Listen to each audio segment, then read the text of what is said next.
Os manuscritos do Mar Morto. Pseudoepígrafo de Gênesis.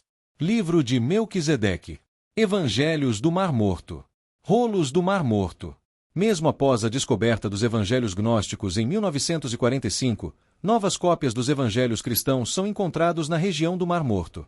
Estes evangelhos se dividem em 3 partes. Uma parte é condizente com a Bíblia, outras são textos apócrifos, e outra parte trata-se de relatos do cotidiano do povo da época em que os manuscritos foram confeccionados. Descoberta das Grutas de Qumran. Em 1947, 2 pastores descobriram por acaso a primeira gruta de Qumran, à beira do Mar Morto. Foram encontrados fragmentos e rolos escritos em hebraico. E logo se percebeu a grandiosidade desta descoberta. A partir de então, outras grutas foram sendo encontradas, contendo muito material em grande parte identificado como sendo do Antigo Testamento. Em 1955 foi descoberta uma nova gruta. Todas as grutas até então encontradas continham material escrito em hebraico-aramaico. Mas esta gruta continha papiros e jarros com escrita em grego. Grande parte do achado se encontrava fragmentada. Após vários testes, teve-se a comprovação da idade e autenticidade dos achados. Além de conter relatos da comunidade local, destaca-se trechos do Evangelho de Marcos. Vista do local onde foram encontradas as grutas Qumran, Mar Morto. Cronologia dos Evangelhos. O primeiro evangelho a ser escrito teria sido de Marcos, por volta do ano 42 d.C. Depois foi escrito o Evangelho de Mateus, com um texto um pouco mais longo que o de Marcos. No ano 62 d.C., Lucas escreve seu Evangelho e os Atos dos Apóstolos. Nos anos 70, João teria escrito o seu Evangelho. Pápias viveu, aproximadamente, entre os anos 70 a 140 d.C. Era bispo de Hierápolis, segundo ele. O apóstolo Marcos foi o intérprete de Pedro, escreveu fielmente, embora desordenadamente, tudo o que recordava sobre as palavras e as ações do Senhor. Enquanto Mateus reuniu ordenadamente, em língua hebraica, a vida de Jesus. Fragmento do Evangelho de Marcos encontrado no Mar Morto. Pesquisas. Comprovou-se que se tratavam dos mais antigos manuscritos já descobertos pelo homem, datados de tempos anteriores aos dias de Cristo.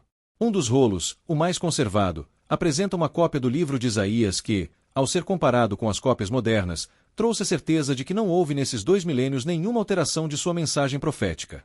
O manuscrito de Lameque, conhecido como Apócrifo de Gênesis, pseudoepígrafo de Gênesis, que apresenta um relato ampliado do Gênesis, a regra da guerra que descreve a grande batalha final entre os filhos da luz e os filhos das trevas, sendo os descendentes das tribos de Levi, Judá e Benjamim retratados como os filhos da luz, e os edomitas, moabitas, amonitas, filisteus e gregos representados como os filhos das trevas.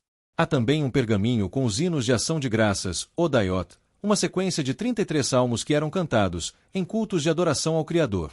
2 anos depois da primeira, descobriram as ruínas do mosteiro de Quirbecura, uma propriedade dos essênios, onde provavelmente teriam sido confeccionadas as cópias das Sagradas Escrituras. Seguramente pelo mesmo motivo, avanço da legião romana para destruir todas as cópias dos evangelhos apócrifos, que os monges de Nag Hammadi, estabelecidos às margens do Nilo, enterraram os códices dos evangelhos gnósticos à beira do penhasco de Jebel el-Tarif. Os essênios esconderam as cópias dos evangelhos nas grutas de Qumran. Até 1956 foram encontradas ao total 11 grutas, com manuscritos bíblicos e não bíblico. Entre eles o livro de Levíticos e o livro de Ezequiel. Contará 7 semanas de anos, 7 vezes 7 anos, isto é, o tempo de 7 semanas de anos, 49 anos. No 7º mês, no 10º dia do mês, farás vibrar o toque da trombeta em todo o país.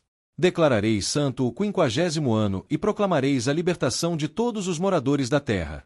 Será para vós um jubileu, cada um de vós retornará ao seu patrimônio, e cada um de vós voltará ao seu clã. Trecho do livro de Levíticos 25, 8, 10. A princípio foi descoberto por moradores da região, mas logo que a comunidade científica tomou conhecimento, esta tratou de revelar e traduzir o que seria um tesouro incalculável para a humanidade. No final de 1999, a Biblioteca Huntington, de Los Angeles, uma das que detinha uma cópia microfilmada dos pergaminhos, liberou a consulta para estudiosos de todo o mundo. Comentário sobre o que diz o Evangelho. De acordo com as revelações do rolo, o Jardim do Éden é o lugar santíssimo do santuário celeste. Ocupava esse lugar de honra muito antes da criação do homem, num tempo em que somente havia harmonia e paz no universo.